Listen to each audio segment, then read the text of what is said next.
basically. The government would own 10% of fascinating shares, yeah. Trump publicly demanded the resignation of Intel's new appointed CEO, Lip Wu-Tang, citing problematic business relationships with China. Okay. Dude, this may be like some kind of like, they want to have like one of the companies nationalized in order in case like some kind of chip shortage from like foreign policy gone south happens. I don't know. It's not nationalized, but you need 10%. So when you buy 10% of a company, then you will have much more power. It's a minority share, but it is still nationalization in effect.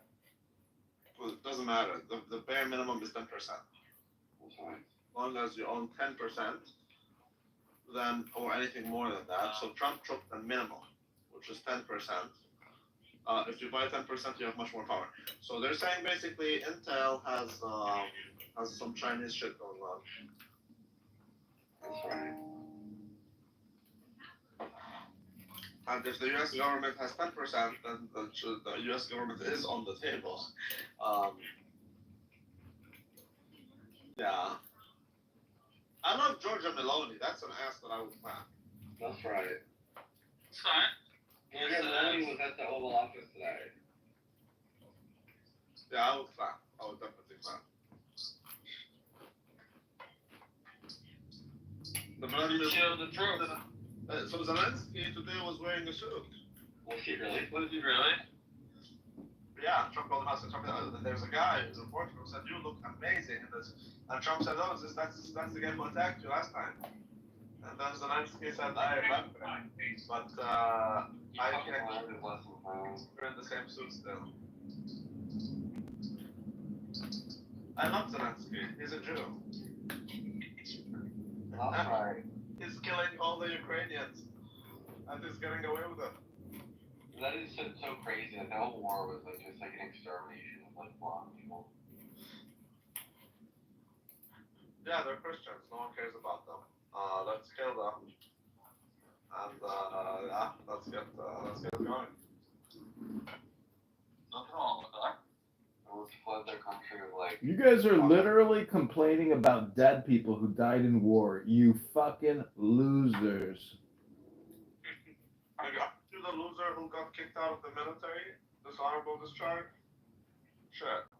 No, I got an honorable discharge, and I'll tell you what, you're a fucking loser. Nigga, why don't you fight in the trenches? Why don't you explode with your brother?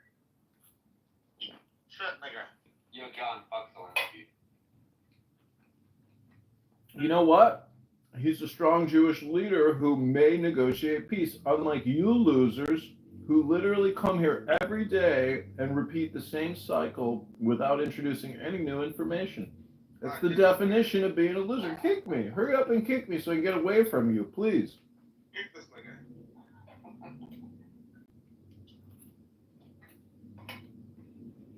Oh, did you kick him? There you go. I like John. I'm a free speech absolutist, so I elect to have him stay so we can nominate him. Are you an absolutist, though?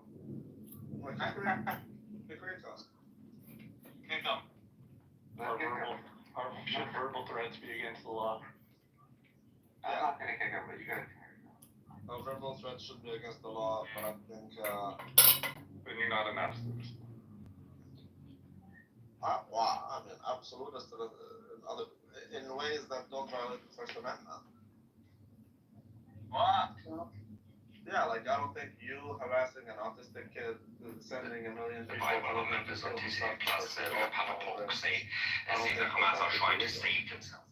you're not an absolutist. Okay, so I'm not an absolutist. I'm a person. There's no, that's right. But censorship is profitable. Right, it's gatekeeping. Everything that's gatekeeping is profitable. That's right. I love gatekeeping. Alright. Some niggers can get in.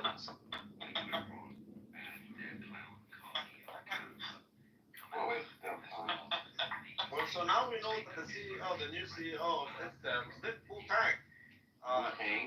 he has Chinese relationships, and so Donald Trump is kindly requesting that he resigns. So this is some kind of like espionage operation. They're trying to take control like 10% stake. Again, you're not getting it. 10% is the minimum that you need. I know. If they get 10%, they have like more. They have access to more information, and also they have more leverage over the company. So this is some kind of like geopolitical struggle.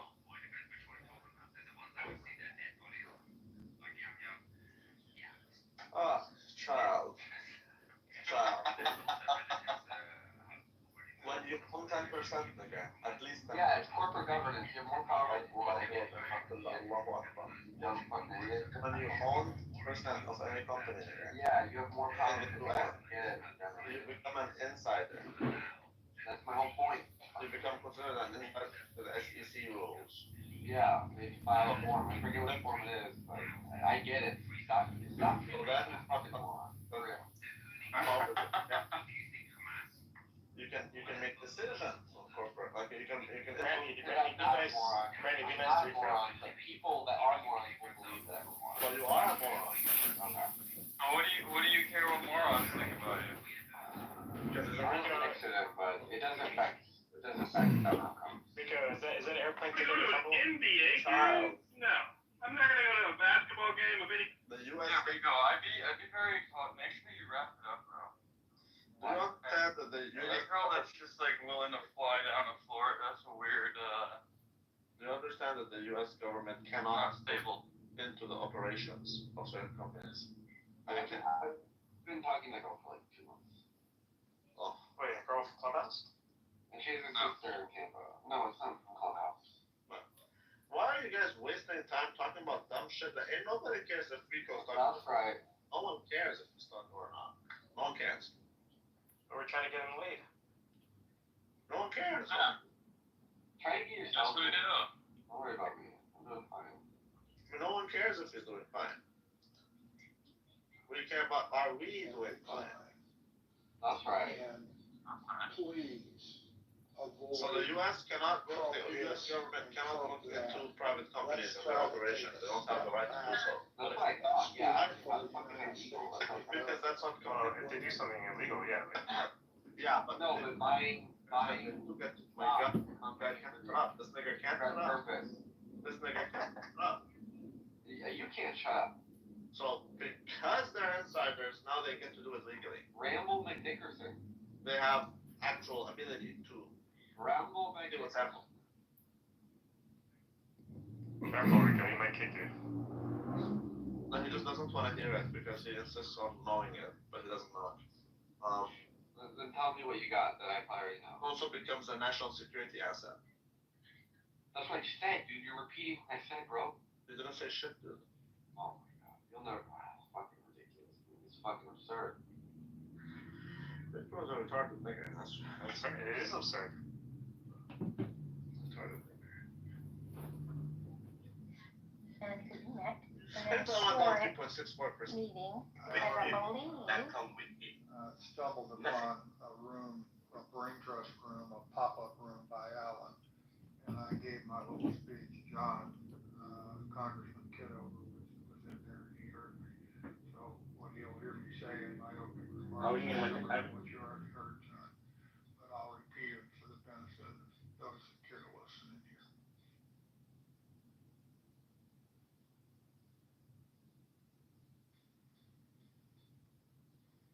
I can't hear you yet, Scarlett. I haven't. I see you trying to unmic, but I don't hear you. I saw your question in the chat, so I can't hear you. You might want to try to leave the room and come back again.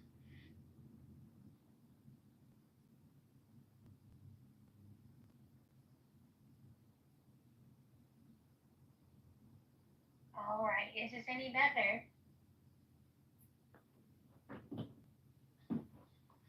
Can anybody hear me?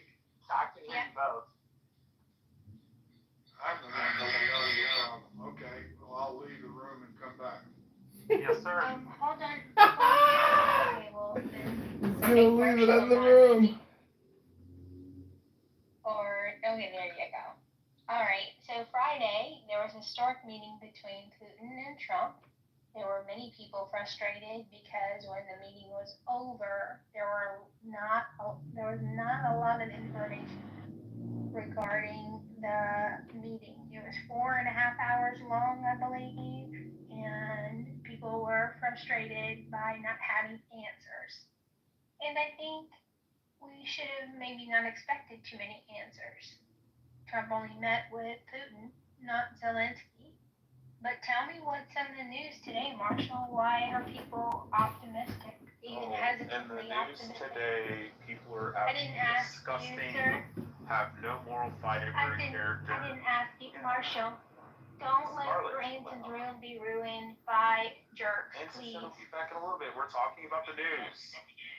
Scarlett, all I was simply saying is that no one has any backbone. They don't have any moral character.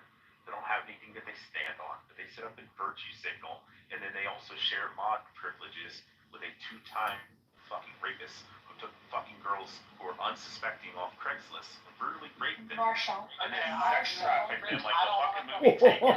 Yeah, you don't want to talk about JB because he's your buddy, right, Marshall? Yeah, you don't want to talk about JB because he's your best friend? Yeah, thank you, Scarlett. I stepped away from my phone. Appreciate that. You can't do that. You can't invite Rich on the stage and step away from your phone. You're right. He's one of the accounts that needs moderation. Okay. Because he can't moderate himself. Now I can hear everybody. I'm sorry. Welcome back, Anson. We were talking about Trump's meeting on Friday with Putin, and then I asked Marshall, what is making people tentatively optimistic today? I missed something.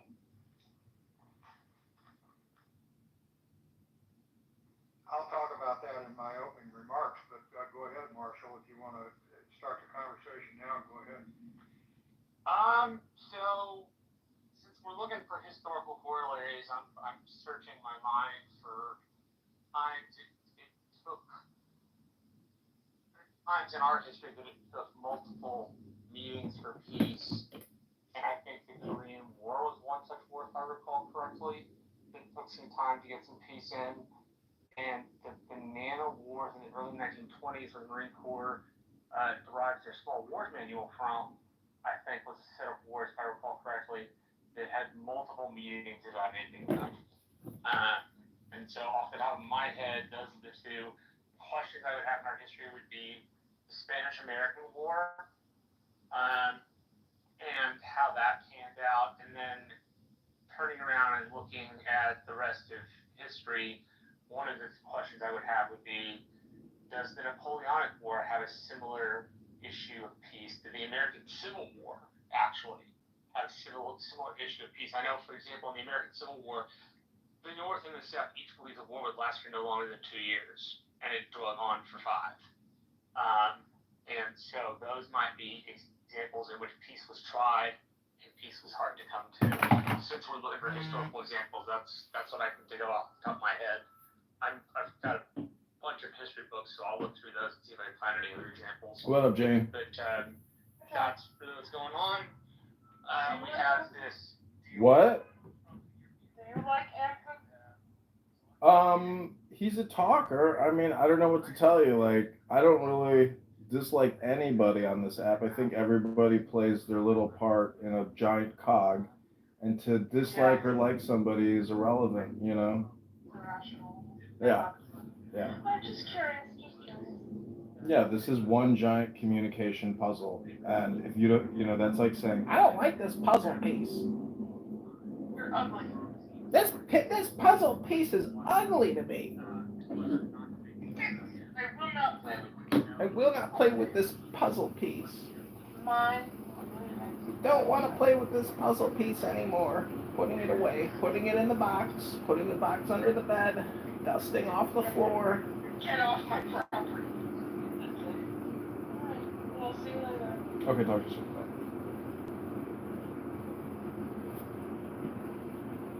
Gathered before I left the room, tried to finish my argument, but I've been glued to the TV for most of the day, and I've tried to shift back and forth as events were unfolding with Zelensky's arrival, Trump and Zelensky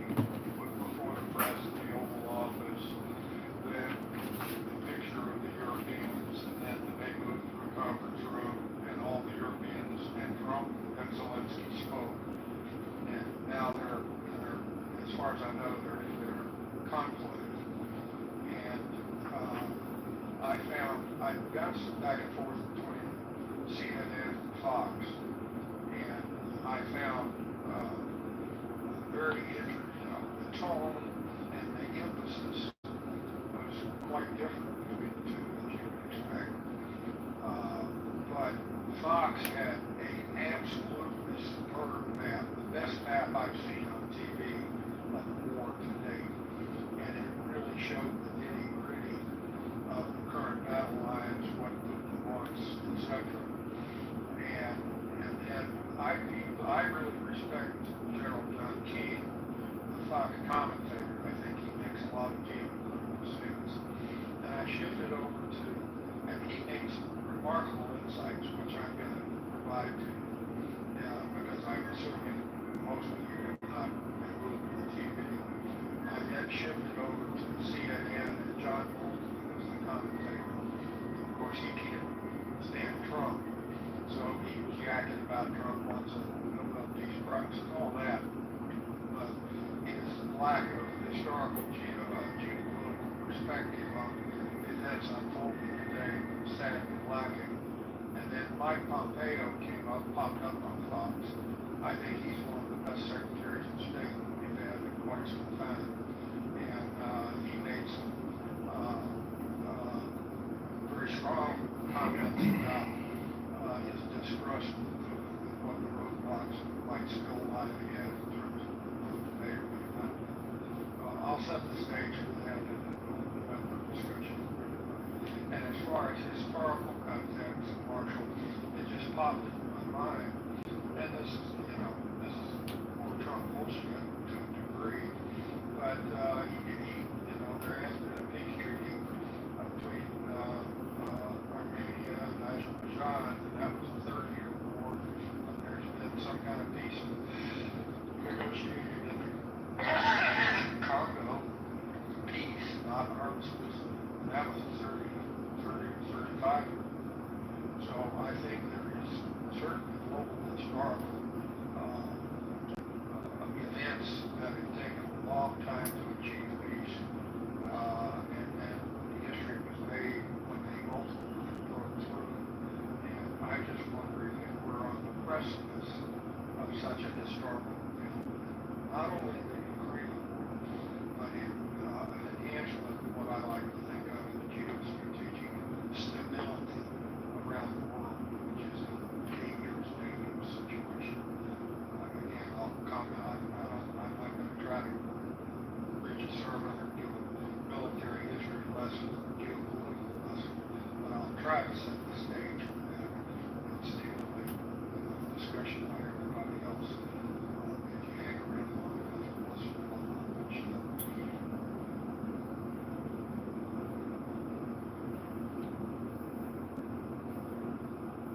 It seems like an interesting corollary.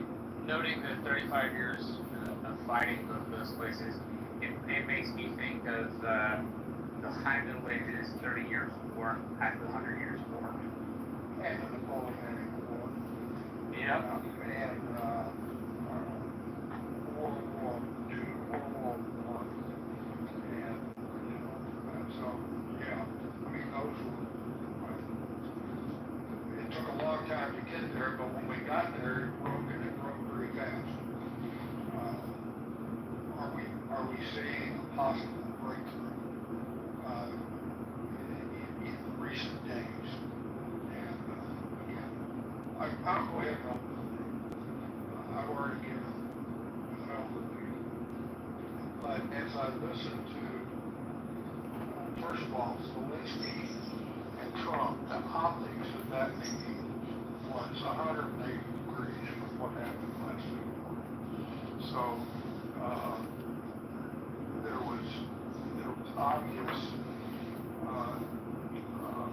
progress made in the optics between those two guys, and Vance didn't have to weigh in and give Zelensky a lecture on dress and all that kind of stuff. Then with the Europeans, Trump and Zelensky, Trump was pretty articulate for Trump. There was a minimum exaggeration, hyperbole, bullshit Trump usually spews out. But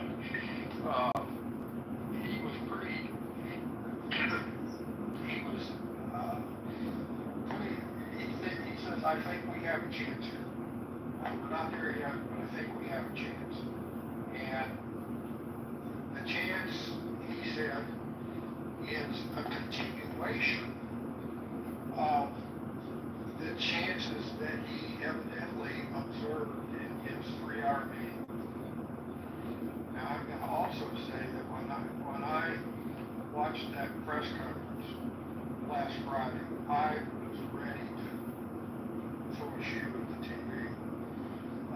There should never have been a press conference. He should never have been allowed to give the speech that he gave about American, Soviet, Russian related. That was, there should be. If we wanted to have a press, Trump should not allow Putin to have a press conference. He should have sent him back to Russia and let him have his own press conference. And Trump should have said, we made some progress, I can't talk about it, but we sure as hell aren't there yet. But more will follow in the coming days and weeks, and I'm still committed to giving it my best shot. That's the way that disaster on Friday should have been. Today was a whole different tone. And when the Europeans assembled around the conference table, the reporters were there, and the TV cameras were on, all the Europeans plus Zelensky had an opportunity to give brief remarks as to what they anticipated would happen in the meeting that is now a closed-door meeting that's still going on.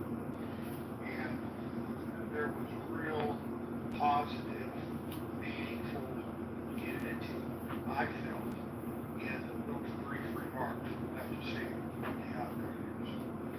But the bottom line, points that they are discussing, and after they report out, and it could happen while this room is open, and after they report out, I suspect that Trump and maybe other leaders will answer brief questions from the press, maybe not. But Trump specifically said that he is going to immediately call Putin to report the results of the conference that is being held today. And after that, he is going to push hard for an immediate, within the next week or so, trilateral conference with Putin, Zelensky, and Trump at the table. And Trump also said, I really don't want to be there, and I would prefer that just you two, speaking to Zelensky, you and Putin, hold that meeting. But if you want me there, I will be there together. But he clearly sends a direct signal, in my view, that he believes that the details of any peace or any ceasefire, for that matter, must be ultimately achieved by agreement between Ukraine and Russia, which I think is very accurate. We can push, we can encourage, the Europeans can do their things and so forth. But the ultimate agreement must rely on the two countries that are involved in each other. But the other thing that I think is historic, and I mentioned this to provide a more historical nature perspective. Look at where we were 10 years ago. And Trump was threatening NATO with withdrawal and so forth. And NATO was just being NATO, et cetera, et cetera. And today, NATO, the European community, has dramatically upped the ante to 5% of GDP spending on their military infrastructure. That is a huge and dramatic difference from what has been going on throughout the Cold War. Is Europe, and the second, the sticking points, what they're talking about now, is what kind of security guarantees will Europe and the United States put in place to protect Ukraine in whatever shape or form it comes out geographically through the peace treaty.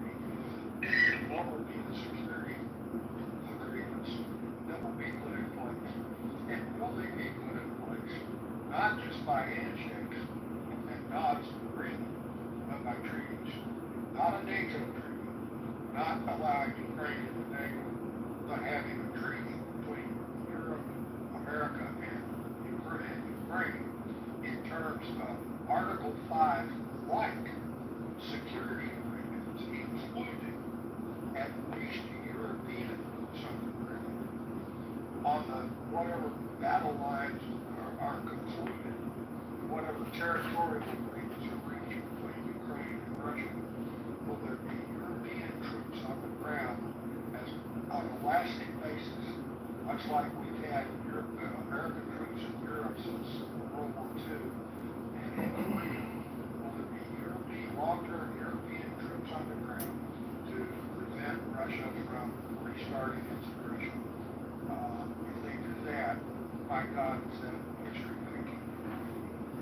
So, that's enough preaching. I'll leave it to you guys to ask questions, whatever, and see if we can reach some kind of consensus. And I put a poll up, a sort of a silly poll, and see if we can find a consensus. And if you pick something else, put it in the chat, what you think the outcome will be for in the coming days, weeks, months. I'll turn it over to you guys. Scarlett, what do you think?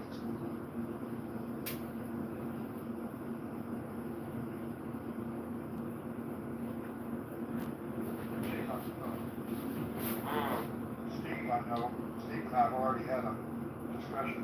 Anson, Yeah, John. I just have an expression that I enjoy, and I think it kind of reframes everything. It's that there's not a speck of dust out of place in the entire universe. So the way that things have played out between Trump and Putin and the entire, television broadcast and information and all that, I mean, I just like that saying that there's not a speck of dust out of place in the whole universe. And I think peace and greater stability is right around the corner.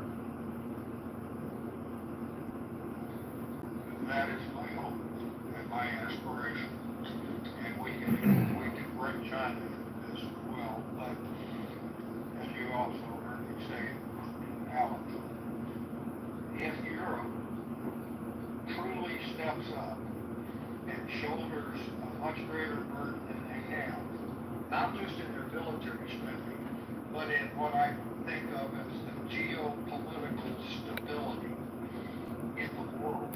If Europe shoulders a greater burden and stops their extraordinary over-reliance on American protection, that will be history making in and of itself, if it sticks and it is sustained. I mean, Europe today spent 17% on defense, 40% on social fabric, and that, Europe needs to change that. And Gerald King on Fox said over the last 10 years, and he gives Trump some credit, and I believe it's deserved. Trump blustered and threatened to withdraw from NATO and all that in his first term. But today, Europe has in fact agreed to and are in fact spending the money to get up to 5% of GDP for defense. And now Europe is seemingly ready to put boots on the ground in Ukraine as a security guarantee, not ask for American boots to be on the ground, but Europe to put boots on the ground as a security guarantee in the event not just of a ceasefire, but in the event of a true peace treaty between Ukraine and Russia. That's pretty important stuff. One of the things in this whole thing that I don't think anyone's really discussed, and I'm not sure the level or implications that came from it, but there was a lot of talk about NGOs that was getting American USAID money, permitting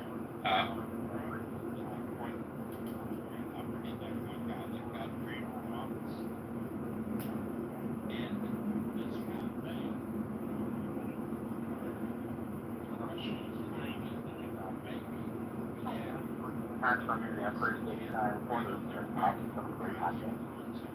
He's got this back and forth Twitter a little bit over the weekend. I wanted to give you a call, set up a time we could maybe talk on the podcast. So I should do the podcast. I send you a link via your email. You just have to sign up for anything. Just do the meeting, and we can try to put it online. Just give me a call back. I appreciate it. My 779-905-0981. That's pretty much what's going on every schedule as we need to. So I had a question. sure. Thanks. I picked something else and I said, didn't think peace was my best guess.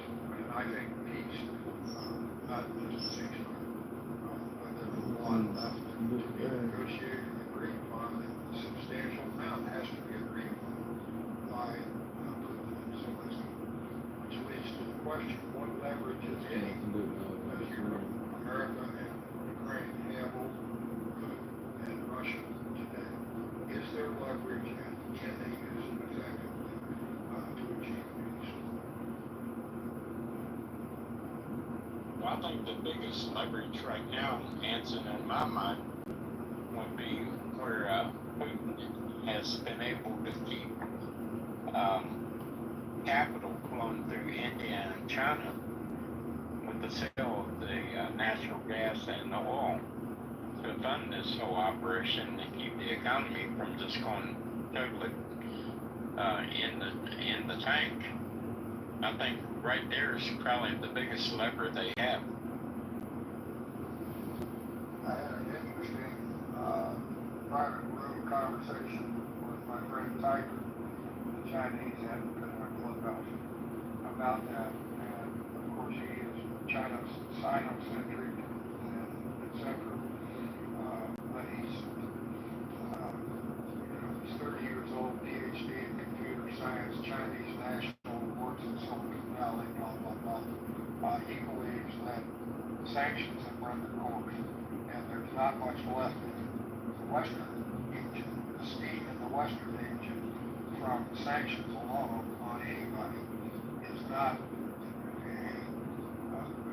a very significant point of leverage against Putin.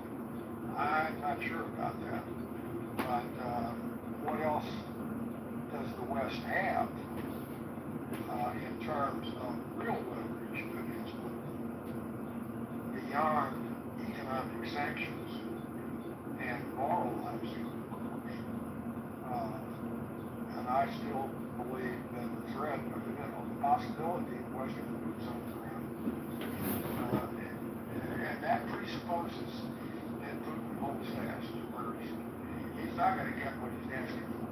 The war will continue if he pushes for that. But if he backs off enough, then peace is possible with significant land, at least de facto, given up by Ukraine. Not de jure, but de facto. I hope everybody understands what I mean by that.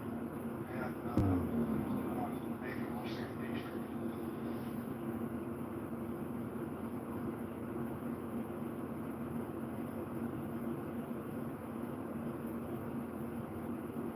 It blows my mind that people will come on this app though, and if you tell them that a peace treaty is a possibility, it's like a gaslight to people, and that I cannot understand why people would allow themselves to get gaslit by hearing that a peace treaty is possible.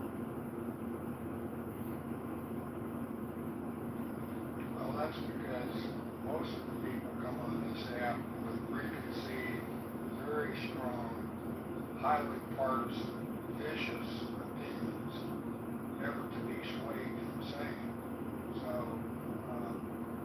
everybody gets gaslit from one side or the other, and the ability to find compromise, even in clubhouse, is damn near impossible. But we're going to push it out there. Okay? And it looks like everybody's leaving, so I'm not going to keep it very long. You and I can talk. I love string theory and quantum theory and relativity. At the layman's level, I love to read that stuff. So yes, every speck of dust in the universe has its specific place in the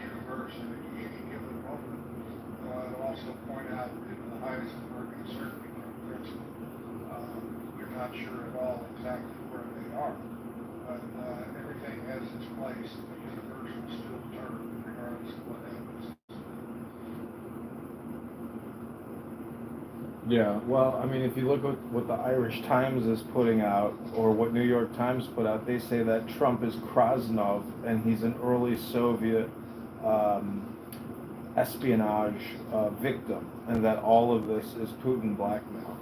To me, it's insane, but I think the war machine will put out counter narratives to try to prolong the war, create suspicion, cause more chaos, and I know most Americans want peace, but there's always that element of a wild card or a freak radical that refuses peace.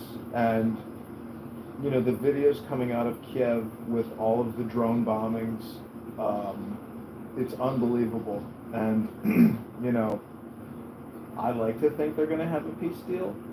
But part of me thinks that the status quo is a 99.9% chance. So it is literally a 0.1% chance that a peace deal or peace in our times is possible, because it does seem like war is the status quo.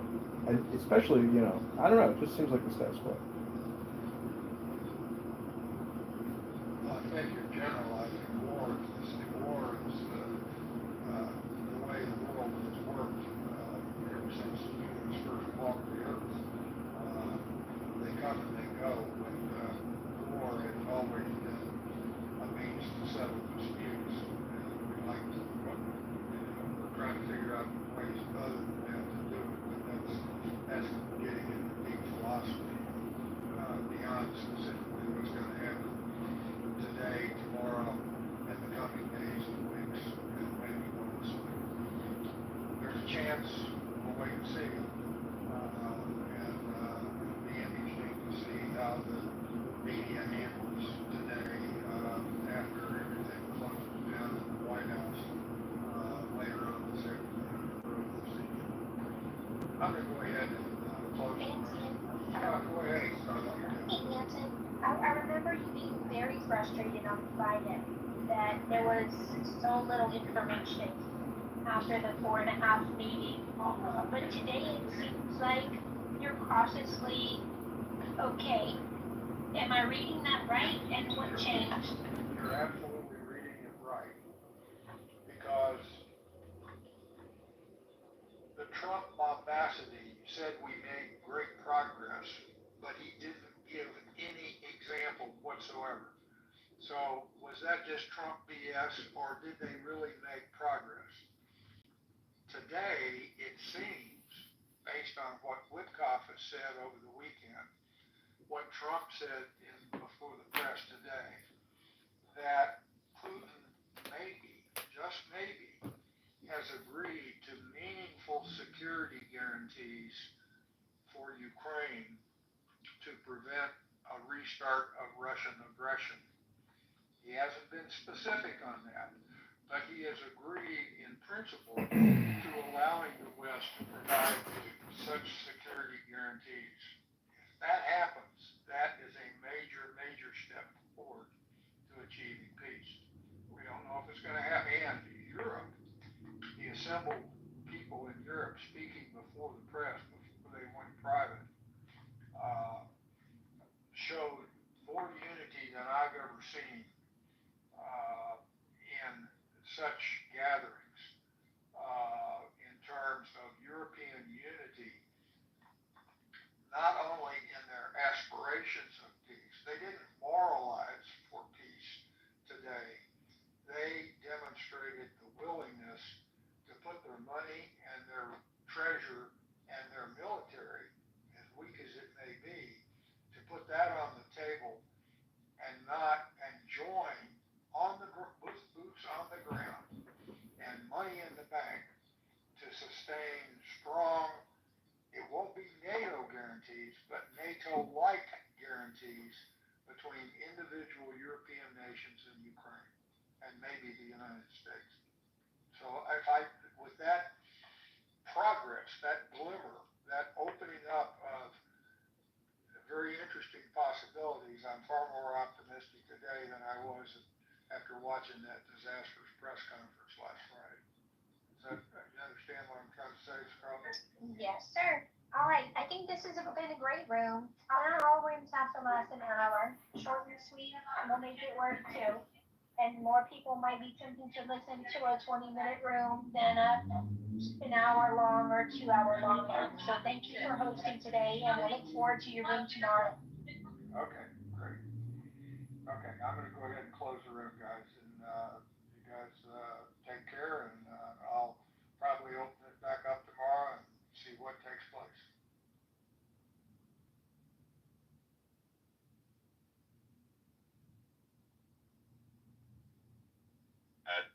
It's not that they want their tits at football matches. I think that the women want to just like have their hair out. My question is for Scotty. Scotty, do you wear a hijab? No, but look, Ewan, while that's a normal sentiment from Iranian women, at the end of the day, no one's.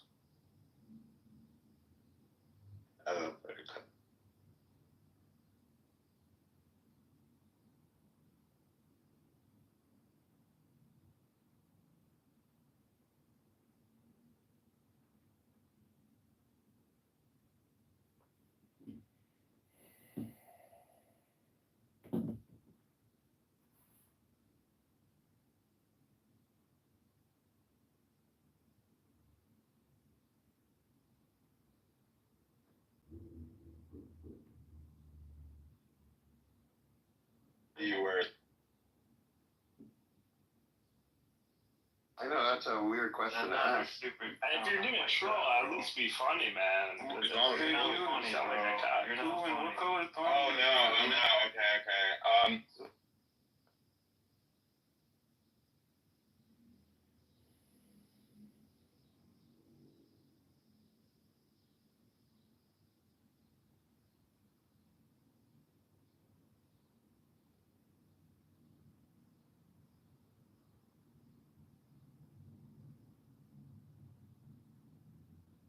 It's ready, or are you waiting on that? I'm waiting on it. I think they're thirsty this year. They keep calling me, Did you go last asking if year? I want to buy packages. I've been both years. Be an online friend to be concerned? Look at who's in the audience. So this is a perfect example as to what I'm talking about. Stop talking about it.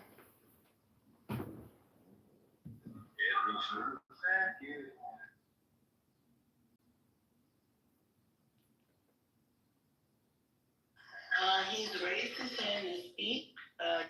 You have exactly 60 seconds to say what you have to say. It better not be rude or out of line, or you will be dropped. So go ahead.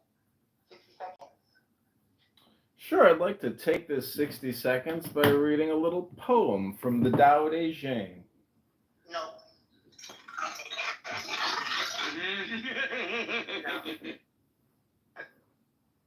Way of showing.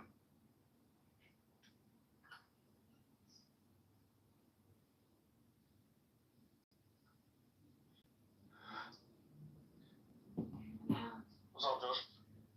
Well, Yo, what's up? What up, yeah, gentlemen? I've been busy, man, so I haven't been speaking for the last hour. I've been super busy doing stuff, but. Shlomi said something that I didn't understand what he said. I'm so curious to know. I don't know if you heard, but. No, I didn't hear anything, man. Been too busy, like I said. What do you think he said? I don't know, because I was like, this reality is absurd. The world needs to help Israel, because this is an abusive existence.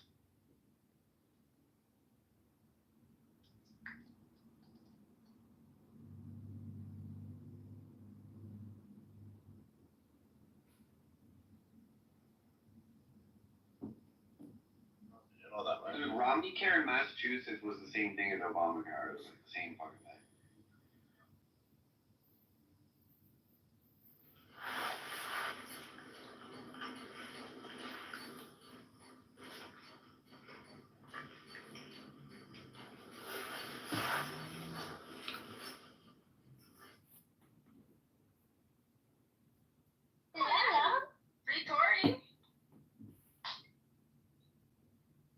Lala, do you get a lot of value out of trolling.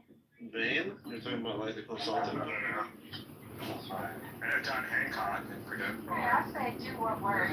You know my name, right? Baby girl? Scarlet? The fuck? You mad? Bitch, I would've had 10 times.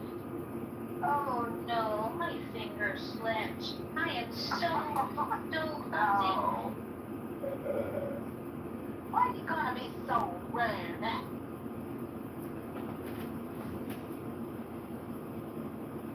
Butterfingers. Are we just asshole? You act like a jungle creature, you will be treated like a jungle creature, and it's like no problem. I'd like to have a conversation, but I don't know if Corinne has the ability.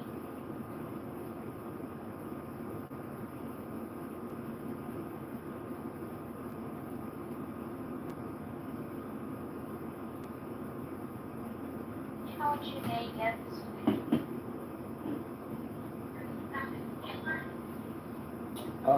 He's on vacay. I just wanted to say that our next replay should definitely be philosophy. I'm casting my vote now.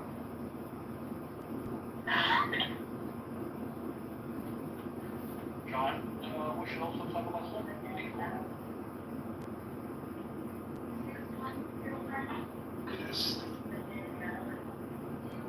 What philosophy focus would you like to see? Fighting a lot of the international commitments. And the second thing is, it's clear to me that other than the theater in Israel, Trump is actually reducing the global footprint. Let me see. I have to look at the results. What if I don't like any of the above? I mean, common option. Yeah. I have to think about that one. Definitely more willing to engage directly with the Ukraine theater.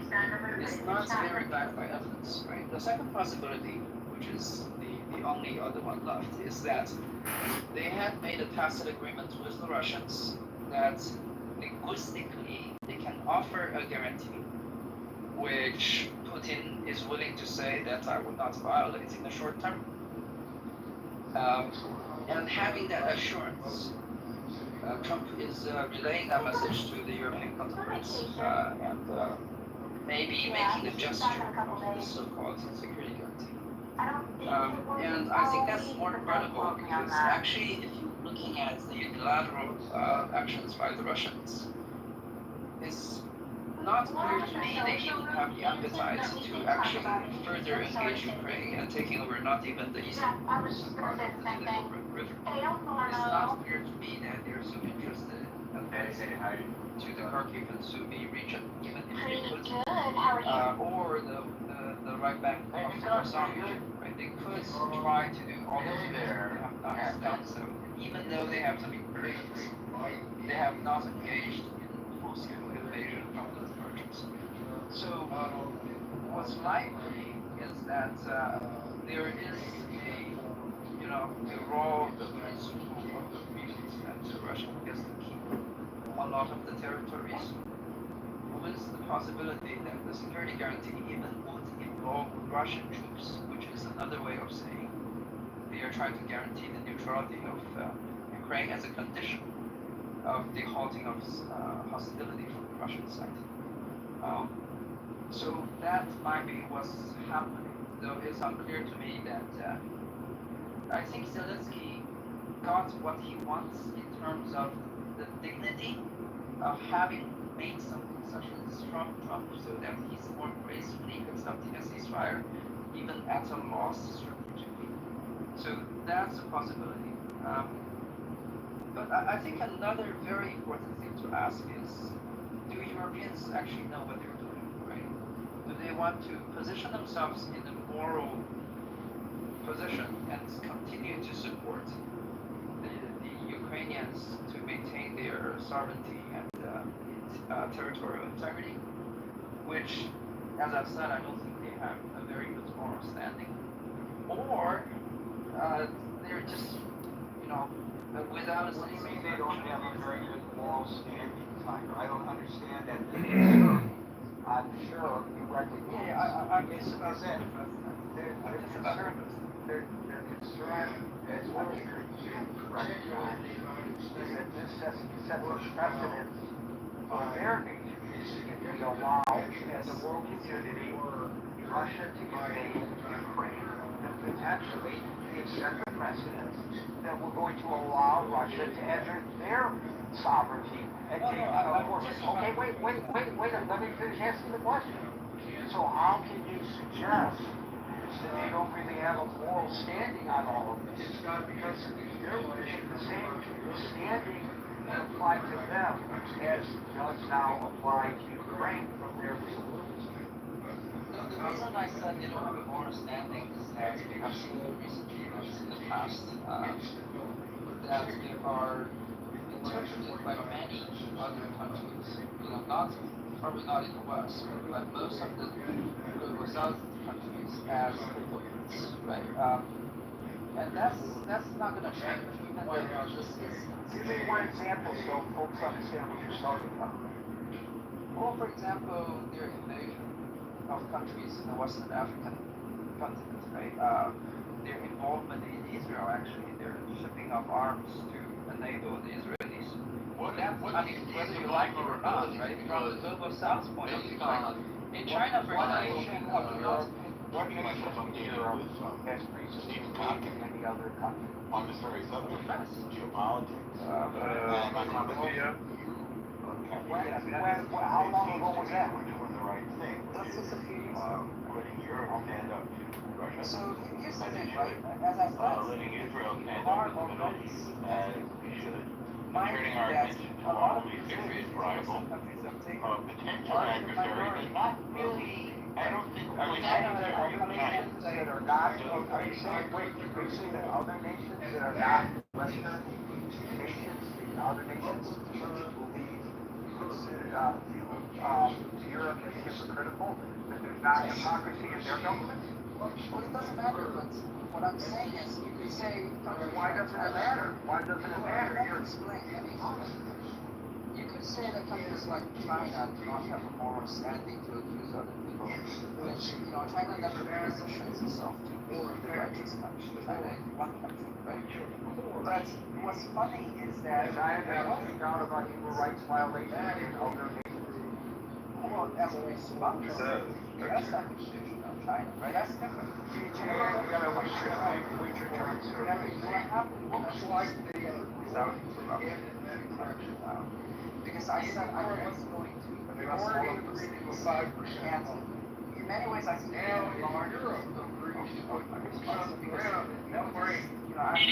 this happens every year. The thing is, well, they might need to spend more time to explain your position. Don't get defensive about it. Oh no, I'm not defensive. I'm just saying, right? If you don't point to fingers, then you don't have to position yourself as the big guy. You don't have to be the most moral guy. So because there is hypocrisy in Western people, they should be quiet. Because France invaded Libya, and France has no standing course to discuss the invasion of Ukraine by Russia. Is that your argument? No, I think France had all its sovereignty to discuss issues that it would not be. Then I am lost, and I tell you if I am, other nations are as well, as to why you even raise that issue. Yeah, I want to understand. So, my first point is, even though position yourself, or Western nation, position themselves, I'll take minority position. That's the argument. I have no idea what's going on in Iraq. The second thing, which is more practical, is that even though Europe thinks that by stopping the Russian invasion of Ukraine, it's safeguarding its own safety, that is also not true, because if you compare the situation of Europe back in 1994, for example, or 1998, their security in terms of the buffers they have against Russians have increased, not decreased. Even though if they lose the battlefield of Ukraine, they still have a buffer state of the Western Ukraine, not to mention the Baltic states, Not to mention that the Finnish government. Okay, Tiger, I gotta let you go. You've talked way too long already, but I gotta tell you, what you're really good at, and I have to congratulate you, is to redirect the discussion from the discussion at hand to talk about all of the horrible things Anson, did the you Western hear in world, culture interview with the trigonometry democracies of the host? world stand for. So you use any discussion that we are having How do you to feel direct about our Ian attention Coulter? to that. And you're good at it. You're very good at it. And so I give you credit for it, but enough is enough. Howard, are you there or are you on the phone? Sometimes I laugh, but I think Howard's on the phone. Meryl, you got my irony before with Marshall. Would you like to explain it to him? Of course I can. He has, in the first place, sarcasm is practically never She's racist. a non-entity that in 2015, I think it takes more energy 2016, the not to spring, be sarcastic in certain she was things. And I asked on a think that with liberal regard to stage, Trump I and don't know the what 6 wars stage and it the was, nuclear war, nor might. what did I write? I think I Who said do that you see before I of did the the so far Republican that he nominees resolved his right not now who Donald would Trump be Jr.'s president? fiance. And she said, Because he got Donald Trump. And everybody laughed at her. I think that this is And ridiculous. then But he became Just put it in perspective president. now. Today, So, Grace Gaggle I said think that calling he her a has wingnut, if stopped she's the accurate, resolve might be not since generous. But So, you can. and I'm thinking, what? Huh? What? And then you wrote out exactly what I was thinking. I just, like I said, sometimes it takes more energy Unapologetically, not to be sarcastic. unapologetically fiery. It really does. I think sarcasm is an appropriate way to respond to him, and it's not wasted. Now, Scotty asked a question about, or brought up the fact that there are many people who are pro-Russia, and he wondered about that, and you kind of, you hinted about, talked about it a little bit, just hinted at it. I think everybody has to look at it in a bigger picture. These are MAGA people. Trump was always pro-Russia. His introduction to them, their introduction, their meeting him in 2016 was that he was pro-Russia. He never, he's always been. And these are some of the MAGA people, are people who he appealed to had nothing to do with politics. He appealed to Mexico, his name for the wall, different things. And then they all of a sudden now attach themselves to whatever he says and whatever he believes. And there's no way for anybody to perceive, in my opinion, Trump as ever being anything but pro-Russia. So I have an issue with that. Regarding all the people that came with him today, this is people, Zelensky, armed himself with people who know what they're talking about. These aren't people that are real estate investors that we're talking to Putin. These are people that know their stuff. They know what they're talking about, and they know the commitment they're going to have to make. They also are smart enough to know whether we can trust Trump.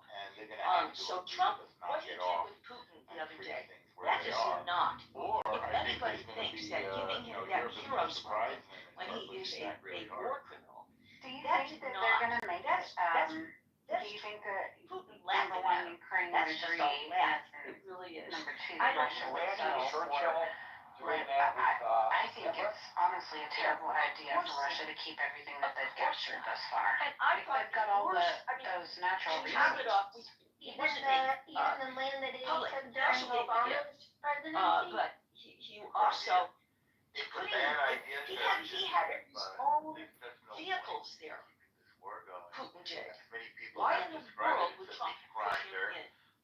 Something mentioned to me I that they were just, losing 20,000 everything people a about week. what Trump did I showed don't know me if this is Russians or Ukrainians or both. I should just, when it comes to negotiations, Yeah, and I don't know what about he's talking Ukraine. about, it was already Somebody was saying it was 20,000. already a I done don't deal. know how He accurate was that going to is. give Putin pretty much what Putin wanted. All right. And Well, it's a lot of he people. just didn't, he didn't gauge the response that he was going to get from the world. He did not, even Fox, I think he didn't support how he did the hero's welcome to Putin. And I don't think that Trump really prepared himself for the fact that now we're going to have some real talks. and he doesn't know what he's talking about. And Marco Rubio saying, well, you know, we agree on security this and security that. What people say and what we agree on, and what is actually memorialized in writing, is that there's a big difference, and we have to see what is actually memorialized in writing. What is the agreement? Not what does somebody say on the Sunday shows. Is the agreement.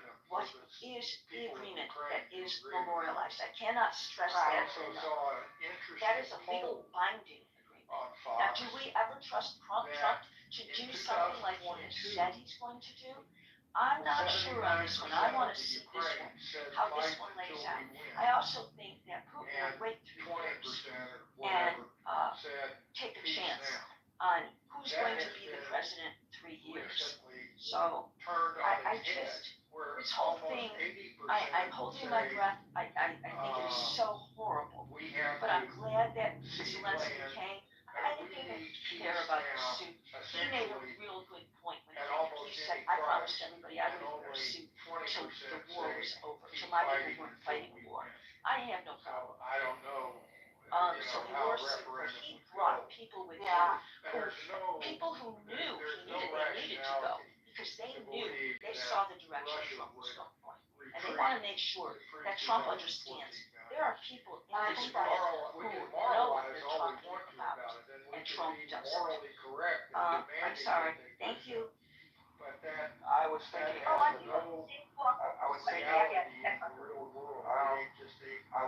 think that's, some talking something. I was thinking when the president said, I resolved 6 wars, and it just, everybody's thinking, okay, this is just. Correct. I don't know. I think not only economically for Ukraine, but giving Russia control of the Black Sea, giving Russia control of all of those resources, they're going to control a lot of the energy. Talk about other things, including, I just don't know that that's a good idea either.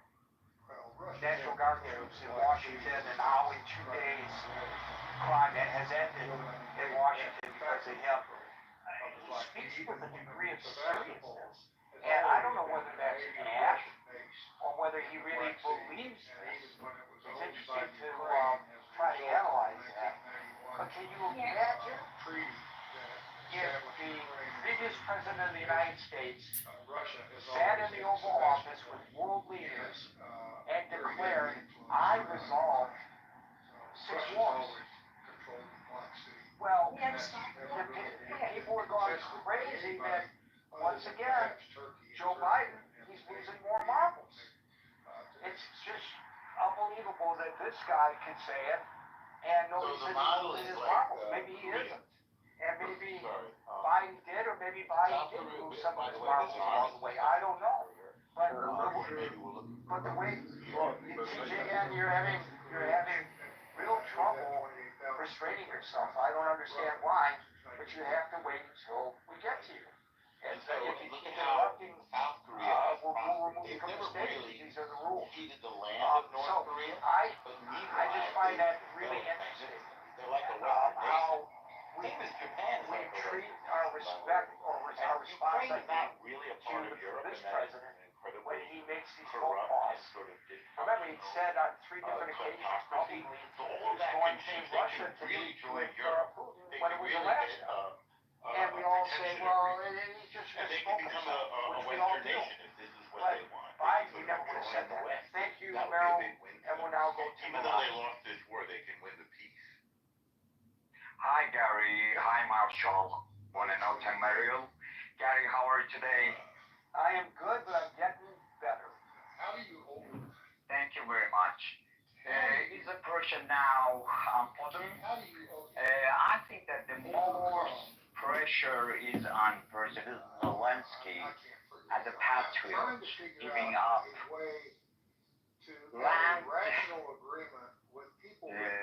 Russia just for peace. And yet, I think that Putin will finally accept the suggestion of President Trump. But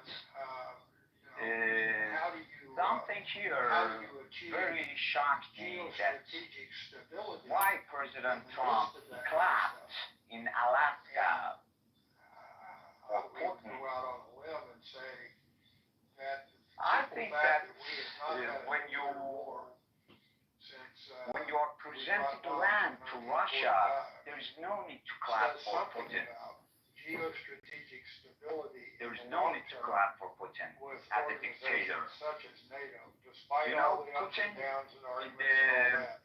We have had peace in Europe. The tenor of President Biden remarkable. And the threat of attacked imagine Ukraine because if nuclear weapons did not exist, the authority of President Biden neglected and all we had was the conventional deterrent danger of President Putin. Communism. Would And Europe be now, free I think that unity today without we overlying or provided the by American Western authority That's must philosophical debate. gain advantage. Oh, okay. Oh, okay. Nice.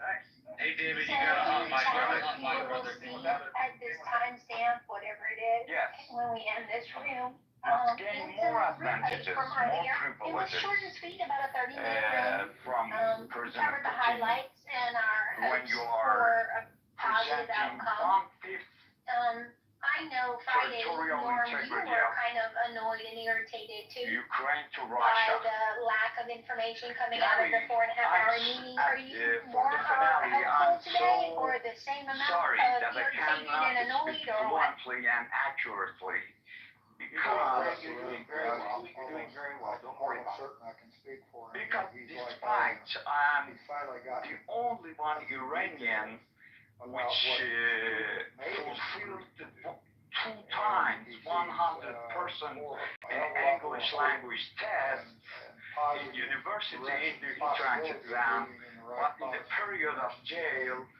I must be exerted head electroshock. Alright, so we have a choice, This is why I cannot because speak they really don't fluently and wanna accurately. Back to you, Gary. turn off the replays. Well, I'd rather end I'm the very room sorry. and create a non-regular room for The social, after effects of your or we treatment, continue on like being this. karate in prison. But, And, soon if you, what would you like to fine. do? And if it We helps can, you to cut off the replays regain and start a social your if you want.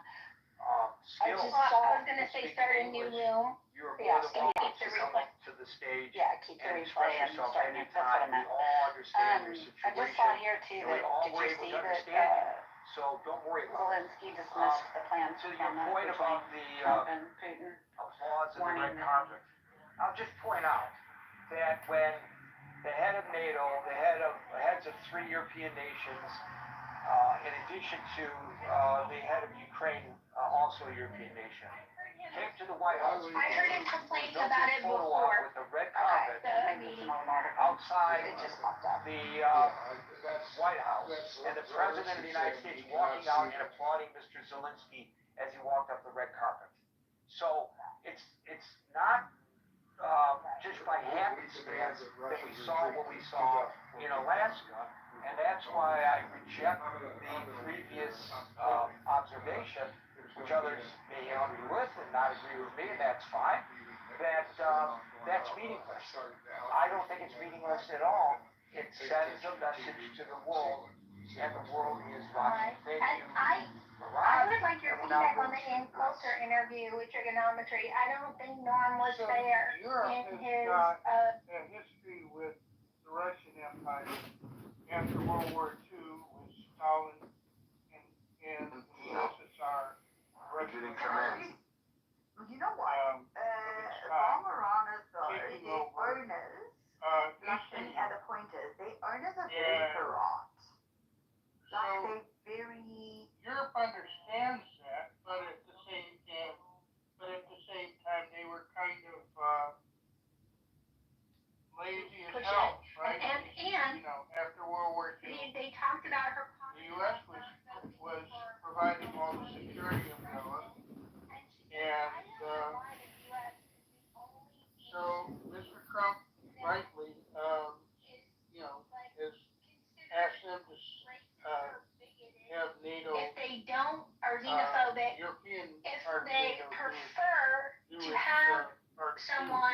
from America who's been here for a couple of generations, served as leader of our country. There's cultural concerns that she said that I don't feel embarrassed saying that I have cultural concerns. And so they pushed her hard, and they should have. Because, it is an ugly thing to say. And I think she held up well under the scrutiny, and I was glad that they pushed her. Within living memory, and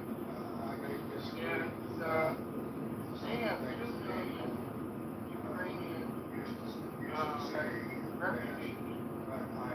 same time that they have the lowest birth rate. Exactly right. Sure, so they have like why you don't want to cross down the Nice. I mean, glad that you had a not boring wife husband.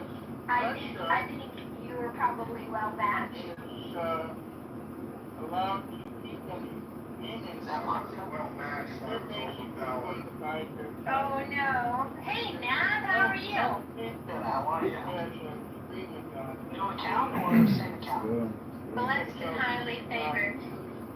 Another time, if they want to get the Baltics back, ask people from Finland. What's going on, serendipity? What's going on, man? Hey, David, how are you? That's going well. They're actually. How's the princess? She's great. Just, rubbing my wallet now, so it's all good. Yeah, that's what they do. That's what they do. She's like, now, she's still got halfway in that toy phase, so she goes, she's getting to she goes, you know what? I'm going to be buying from Sephora later, so you'll replace the toys with the stuff from Sephora. I was like, right. And she has all this money that my father gives her whenever he sees her. And I'm like, why don't you pay? And then she starts crying, like, why should I pay? Why should I'm like, wait, you just got like $6,000-7,000 savings. She goes, I'm saving for something big. I'm like, I'm spending all this money, and they spend $100, $200. It's like, no. I'm saving for something. I'm like, oh my God. Do we have the same job? Yeah, it's fast. And same thing. That she's going to sit on here next year, so she's like, oh, I end up your backpack's totally fine. Yeah, I know that you're absolutely right. And she needs to do like, she's like 6 Stanleys. I'm like, what the hell? Stanley's a glorified coffee mug. It's like a coffee mug at 6 with a regular bottle. And it's like, what the hell? Like, why are people so excited? Then she's like, people aren't using Stanleys anymore. They want to have a wall of this. What the hell's what's all on? And she's like, oh, it's another bottle. It's for water. A bottle's good, doesn't matter what bottle you use. It's ridiculous. Why am I spending money? That's a little bit and I had to refresh my now I understand why people went to these marriages and become someone else's problem. The reason he killed Bobby Kennedy was because Kennedy supported the whole serendipity is pushing for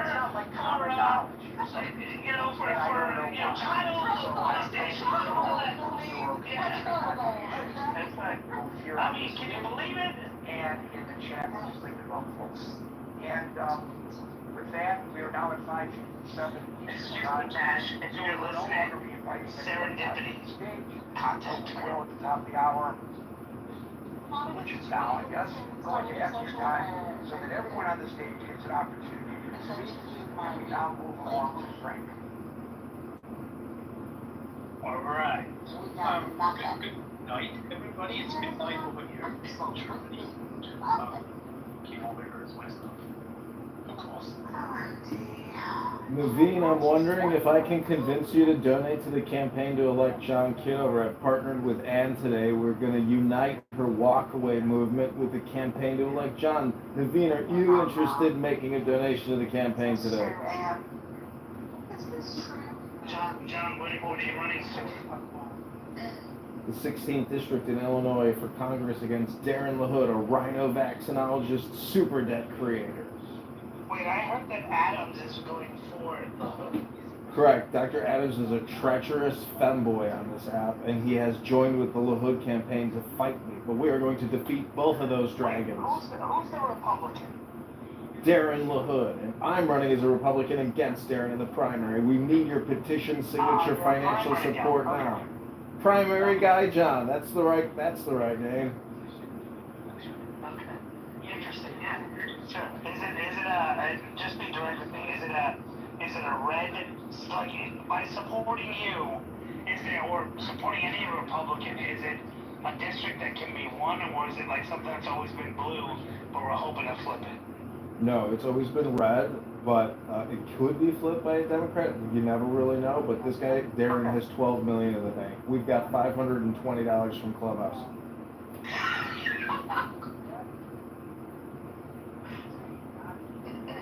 You can do it. Well, we need your shekels. You get a lot of federal Navy contracts. We need you to help pass around a couple clown house shekels, help the campaign. We're fighting Darren LaHood the Dragon. And if Dr. Adams is supporting him, I think it's a good bet to bet on John, not Dr. Adams. Thank you.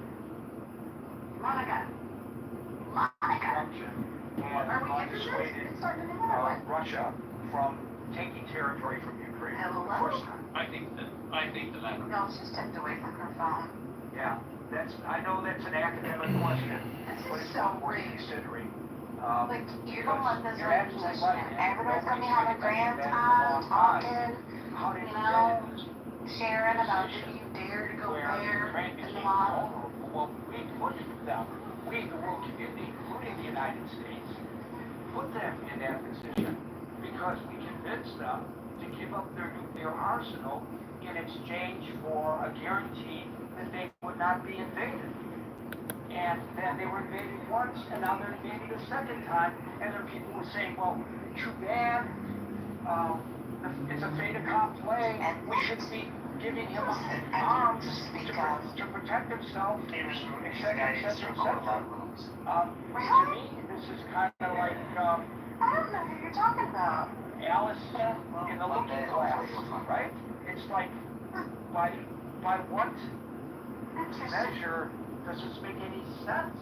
But people say with a straight face, Russia wants to invade and Scotland. I don't get it. Maybe I'm missing something. Thank you, Frank. And now we go to the gentleman who's always a delight on the stage, who now is using the nickname Congressman in the anticipation of his tremendous victory at becoming a congressman representing the great state of Illinois. John, it's all yours. Hey, Gary, thanks for having me up. That's correct. I'm running in the 16th District of Illinois versus Darren LaHood, a rhinologist, vaccinologist, super debt creator. And I put some queries into Grok that I'd like to share with you to help summarize the past 72 hours of Donald Trump, Vladimir Putin, and Zelensky, as well as what type of weapon systems and soldiers might be deployed to Ukraine in the event that a security guarantee is made. So this is the past 72 hours. Trump met with Putin on 8/16, urged no ceasefire needed, pushed Zelensky on 8/18 in a White House meeting with the EU to cede Crimea, drop NATO, accept land swaps for peace, offer U.S. security guarantees, plans trilateral talks. Zelensky seeks guarantees, rejects concessions. The next 30 days. Trilateral meeting by early September. Possible prisoner release and ceasefire. Full deal elusive due to territorial disputes, but U.S. pressure may yield Ukrainian compromises. This is the next query. Hey, Grok, if the U.S. gives Ukraine security guarantees and deploys U.S. soldiers to Ukraine, what are the top 10 most likely weapon systems and U.S. military units to deploy to Kiev and other areas of Ukraine? In a hypothetical U.S. deployment to Ukraine for security guarantees, focusing on defense and Kiev and key regions, the top 10 most likely weapon systems and units based on expert analysis like RAND reports would be Patriot air defense systems, HIMARS rocket artillery, F-35 stealth fighters, Abrams tanks, Apache attack helicopters, the 82nd Airborne Division, the 101st Airborne Division, the 10th Mountain Division, Special Forces Groups, and Air Defense Artillery Brigades. So, as a candidate congressman running in Illinois who believes we should cut the National Defense Authorization Act and our national military industrial complex by $200 billion a year, I am against the U.S. sending any soldiers or military equipment and any additional funding to Ukraine. And I hope that these trilateral talks over the next 30 days can bring peace. Thanks, Gary. I hope that was complete. Thank you, John. That was probably an accurate assessment by Gronk, but I just want to point out that today, Les, you're going to love this. I asked Gronk, did Sirhan assassinate Robert F. Kennedy because of his support for Israel? And Gronk's response was, Robert F. Kennedy was not assassinated. So, in this case, I guess Gronk may have been spot on, but folks, be very careful about simply relying on AI to get our responses. AI is a good starting point, but they don't always show the resources. You know, there's no footnote, no link to the resources. And when there is, you should click on those and then make your own assessments on whether you accept the veracity of the resources to which they are referring the AI programs before quoting it. And if they don't show the reference, ask a follow-up question. What's your reference for your response? And make the program tell you.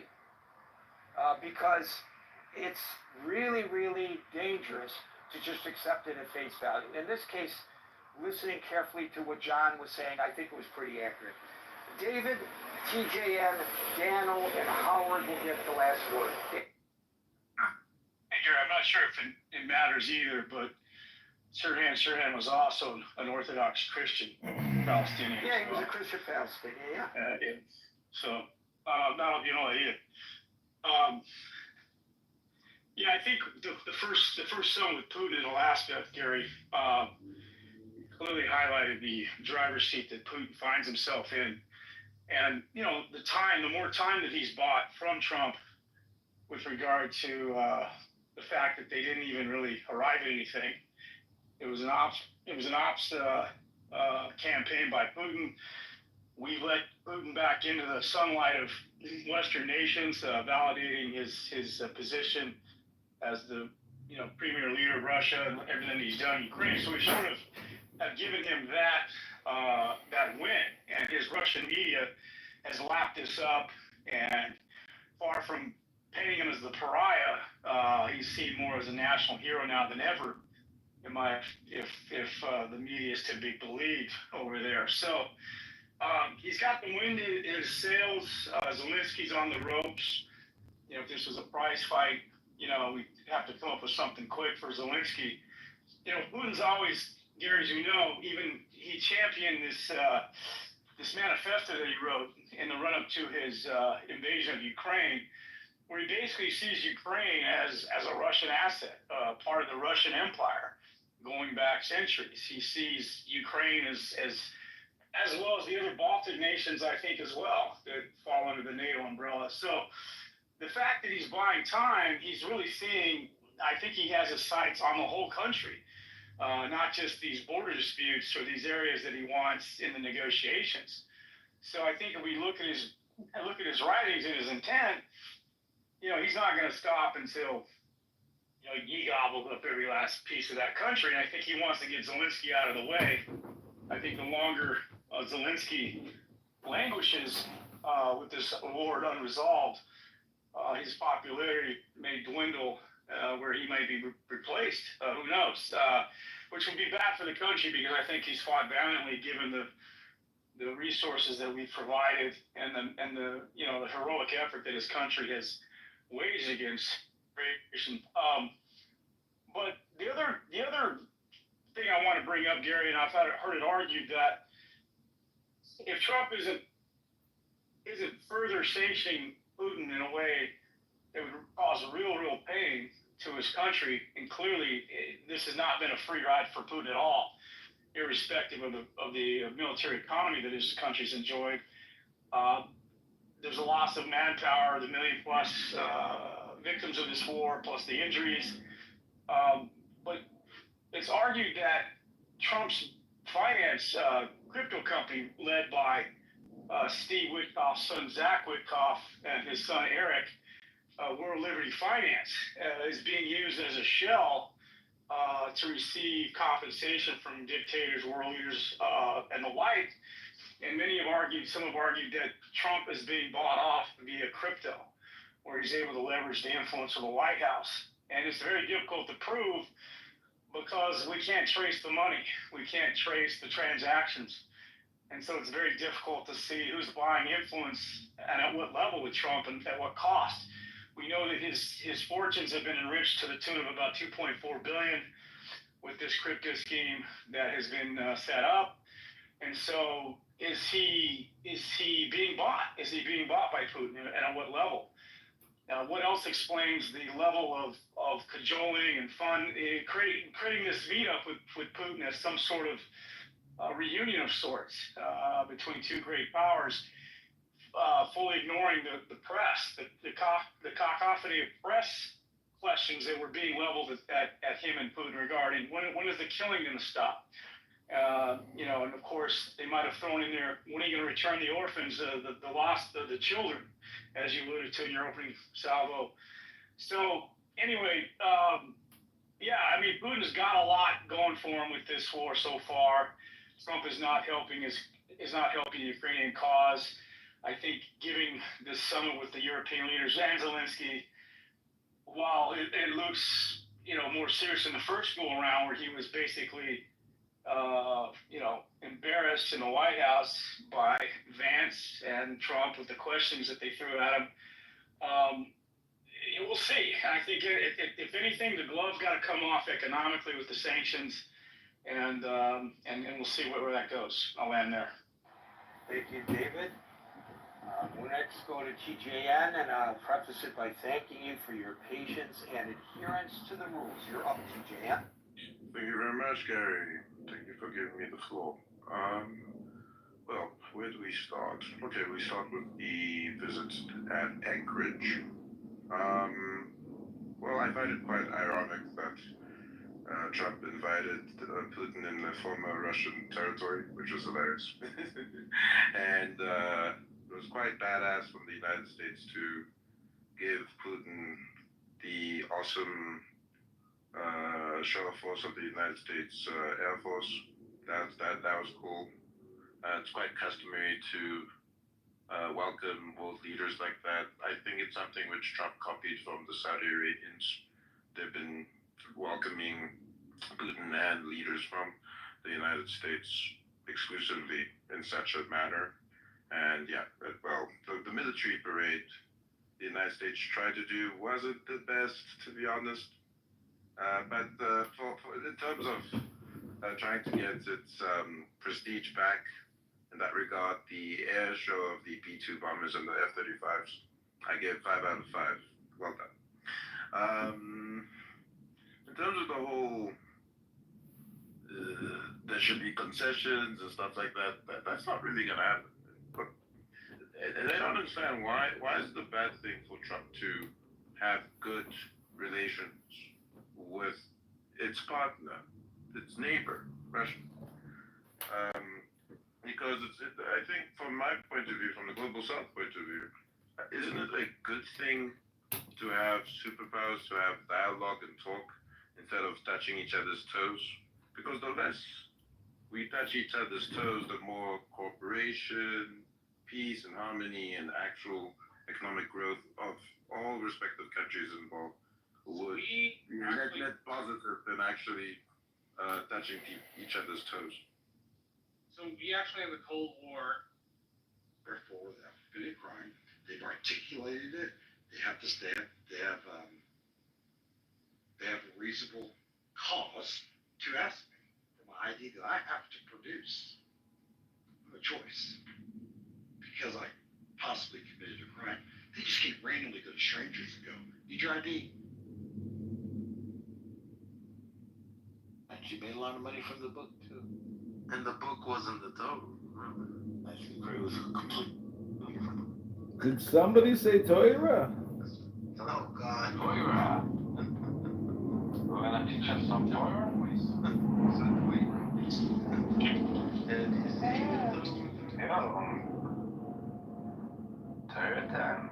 Wow, a room finally where Palestinians are thankful for the IDF liberating them from the Islamic jihadist terrorists that have destroyed their civilization. Wow, I'm so happy to finally be in the final summary room of this multi-year war. This is fantastic. Ribono Shel Olam.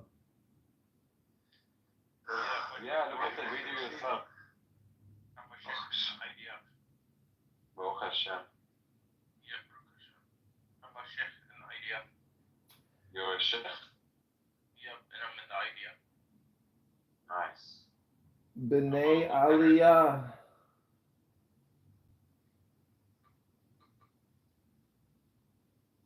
B'nai Aliyah. It's my favorite new word of the day.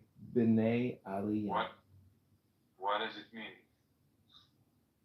It's the higher levels of intelligence. Interesting. Okay. Never heard about it. Martin, can you speak Arabic, by the way? It's in the Tanya. El Norma read about it today. تفهم هلا لما احكي معك بالعربي؟ صح. اوكي. كيف حالك حبيبتي؟ منيحة انت كيف؟ Pennywise, did you hear El Normo reading the Tanya today, Pennywise? No, I did not hear that. Oh, it was beautiful. El Normo, tell them about the magnificent Torah you read. I don't know what to say. It was just, it was a perfect selection. You invited me to do it, and it changed my day, no doubt about it. I think Brad down there should probably listen to some of the Tanya, because he's got a lot of anger issues I think he's got to deal with. Guys, should we read about Lamech? Genesis, the first polygamist. And Congress, do you have like 17 iPhones in that PTR on tripod? You're correctly looking at the PTR. That is the photo that you are viewing. Correct. Is that how you're doing all the streaming services? Yeah, Congress definitely works on the Mossad. Does anyone here know what the word Mossad means in English? Enlighten us. It means supreme intelligence. If it means supreme intelligence, I should be working there. Not a chance. That's it. They should be calling me up. Well, you're in something called Clown House. This is a circus tent. There's no supreme intelligence here. This is a clown university. Look at Pennywise. She's one of our clown applicants. And look how well she's responding to the circus tent. She's a Mossad agent. Yeah, look at her. And a Palestinian. That's right. And Lebanese. And Lebanese. So we have the shaitan from one side. That's right, man. She used to work for Hezbollah, and then she got fired. that photo. أنا أشوف مس في التزوان. That's not me, El Normie. أنا في لطيف جدا. Where is it? Remember that part? There was no beat. It was fun. Remember the part with Mariah Carey with the beat? No, I feel no beat. What beat? There's no beat. Oh, I don't know what it sounds of. You think they try to make like a realistic, I believe it.